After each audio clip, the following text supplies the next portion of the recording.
Bismillahirrahmanirrahim. Assalamu alaikum, Shaykh. Please forgive my ignorance, but why is there a need for 4 different madhhabs in Islam? Isn't the law in the Quran enough for all Muslims, regardless of locations and time periods? Bismillahirrahmanirrahim. That is a good question that you are asking. The question is asking, why do you need 4 mazhabs? Isn't the Quran enough? The Quran is saying? Isn't the law in the Quran enough? The law and the Quran. In the Quran. Isn't the law in the Quran, isn't it enough for everyone, all times, everywhere? Why do we need 4 mazhab? The question itself, it is showing as if there is a difference between mazhab and Quran. As if mazhab is one thing and Quran is another thing. Yes?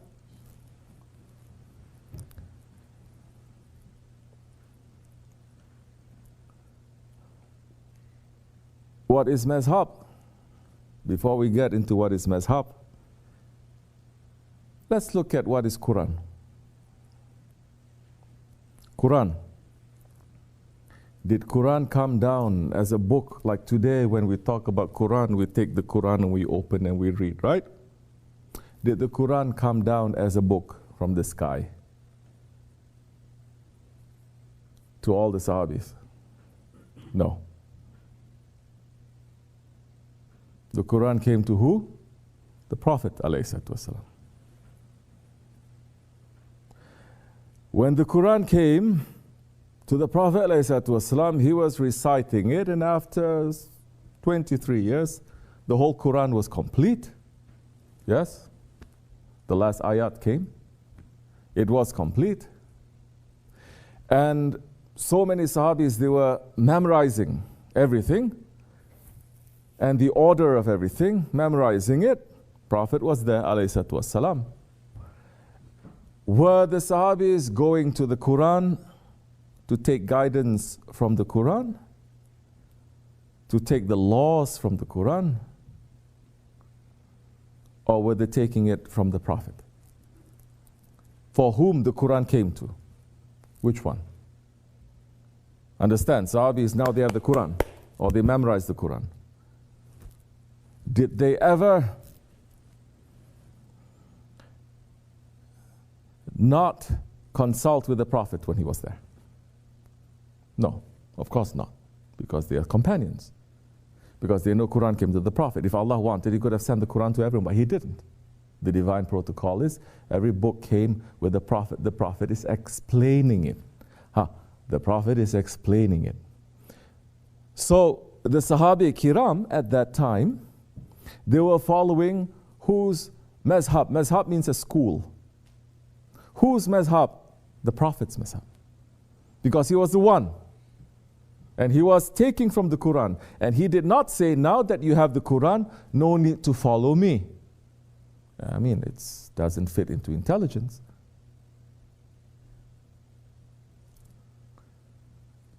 So now they're still following the Prophet ﷺ, who then explained what the Quran is. The Prophet passed ﷺ from this world. Hazrat Abu Bakr Siddiq is there. Did the Sahabis now say, well, yeah, we follow the Prophet, but now he's passed, why we have to follow you? We have the Quran already. Why we have to follow you or your way? Did they say that? No, it didn't. They didn't. And in the Prophet's time, when he is teaching some Sahabis, all of the Sahabis he was teaching, but some Sahabis he says, now your work is to go take these teachings and go to this remote area. Go to this tribe, go to this other area and bring them this message. Now those people staying in those areas there, they did not have access to the Prophet ﷺ. Correct? So when the Sahabi, they go and they teach, the people there, some of them, they could also memorize the Quran. But who were they following to teach them Islam? The Quran or the one that the Prophet appointed to teach the Quran and Islam. Now this is common sense. So this is called a mazhab. So even in the Prophet's time, ﷺ, as our Shaykh says, there were 124,000 mazhab, because there were 124,000 sahabis. And the Prophet says, my sahabis, they are like stars in the sky. Take any one of them, hold on to them, and they will lead you to truth, to Allah, to me. So every sahabi was a mazhab. Mazhab meaning what? The one who is going to explain,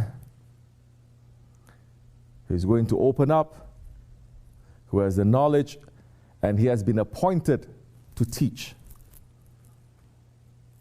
So now, is there a difference between the mazhab and the Quran? No, there isn't. Why do you need to explain? Why can't you just read? I mean, Sahabis, they were all, most of them, I mean all of them, they were Arabs. Some coming from different tribes, but Arab meaning they were able to speak Arabic. As the Prophet says, those who can speak Arabic, I consider you an Arab. They all spoke Arabic better than all of us. Yes? Obviously. Yet,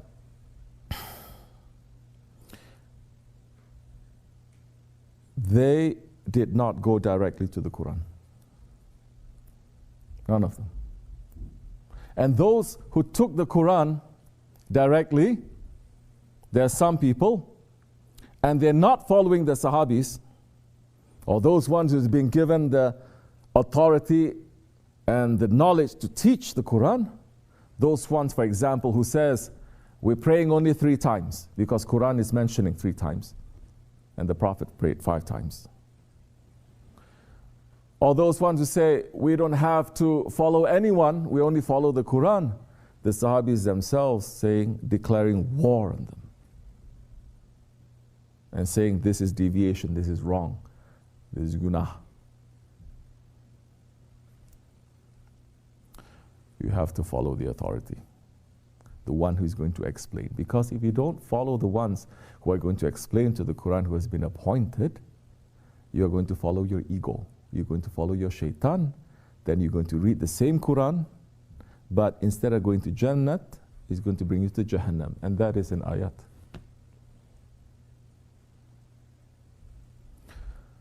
So now the mazhab, imams, they are the ones who are explaining and opening up and giving direction to people how to follow the Quran. There is no difference now between the mazhab and the Quran. Why are there 4 mazhabs?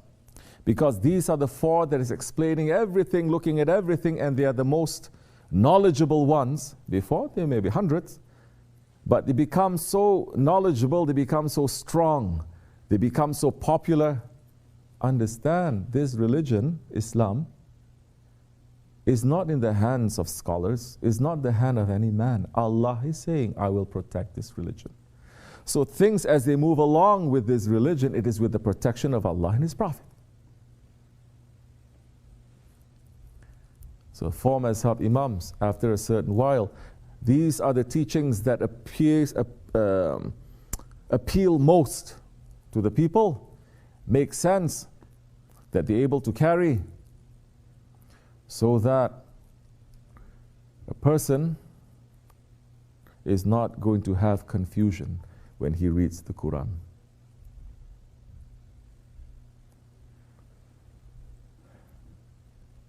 The Quran says pray 3 time periods in a day. From that time until now, there are people who make deviation and says the Quran is saying 3 times, it's not 5 times. 5 times is a bid'at. They're saying that about the Prophet.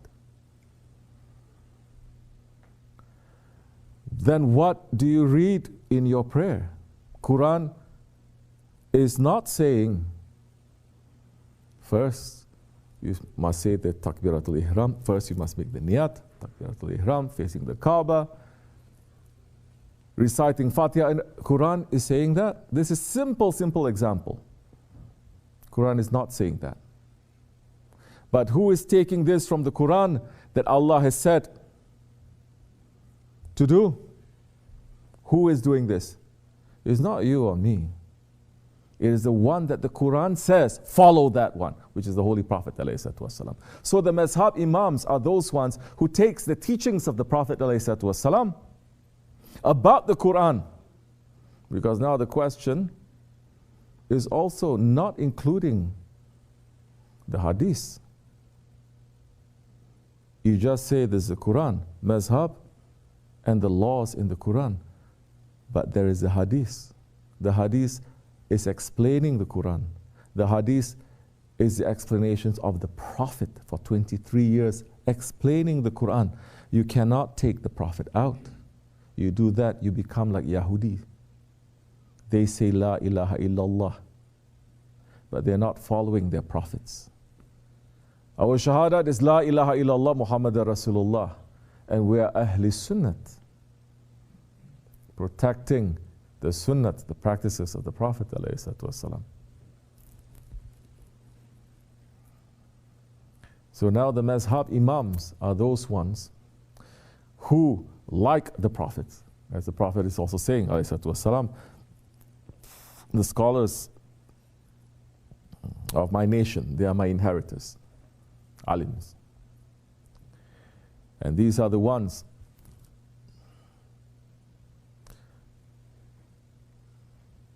that their stations of knowledge and their stations of love and intelligence is above everyone else for that time and until all times. And they are able to then transmit the teachings of the Prophet ﷺ in the real, true way and an easy way for people to understand. So even amongst the four Mazhab Imams, you have a rank.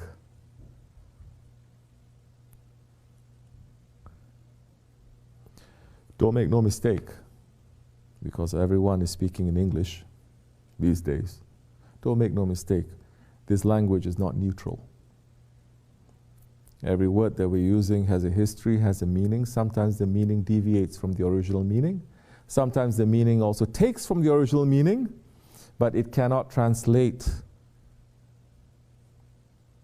from our own languages, and it cannot translate from the meanings of the Quran.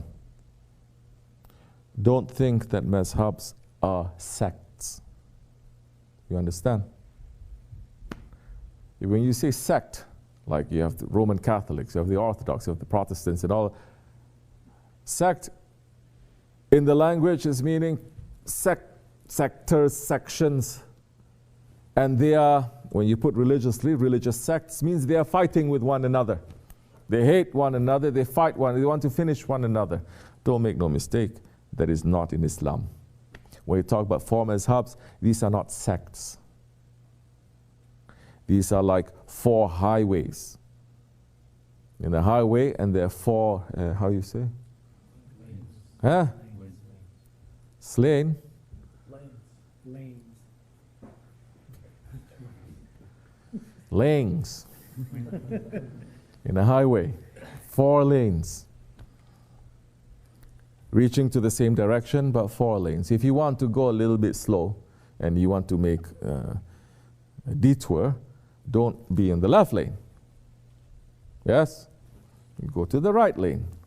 If you want to go fast, go to the left lane. So these four mazhabs, they are slightly different from each other, but each is agreeing with one another, and their differences is a blessing. Because the Prophet ﷺ, for one thing, he might have for one action, for example, just the action of praying, he might have different actions at different times that he is doing. So the Imams is saying, understanding with that high intelligence what is needed for this situation, these people, these times, the most afdal, the most blessed way, Imam Abu Hanifa is saying you must hold like this. And Imam Malik is saying, Prophet ﷺ, yes, he did this, but he also prayed like this, with his hands down in a different situation. They understand all of that and say, for this time, for this people, this is what we are saying, it is good. It is the best to do. So people who follow, they say it's like this. Those who are fighting, we never have people fighting except for these times now, because everyone tries to be a scholar. They try to be a scholar without any adab. So they start fighting. Without knowing anything, they just challenge people. The West is teaching us this. So in the past, there is no craziness like that. So now you're going to pick. In that situation there, Imam Shafi'i is saying something else, but taking from the Prophet and saying this is the best. Imam Abu Hanifa is saying, Prophet ﷺ agreeing, he's doing that also, that is good. But in our knowledge, this is better. And this one is saying in our knowledge, this is better. You have a choice according to the area that you live in. But nobody now, for a very, very long time, they have the same capacity of spiritual knowledge and religious knowledge to be able to have an understanding of the Quran and what the Prophet brought, to be able to open a new way, a new lane. Is enough now. So,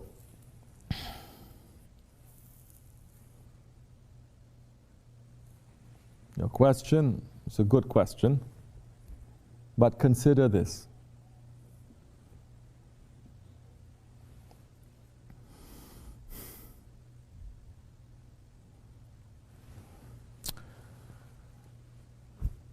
Why do you need governors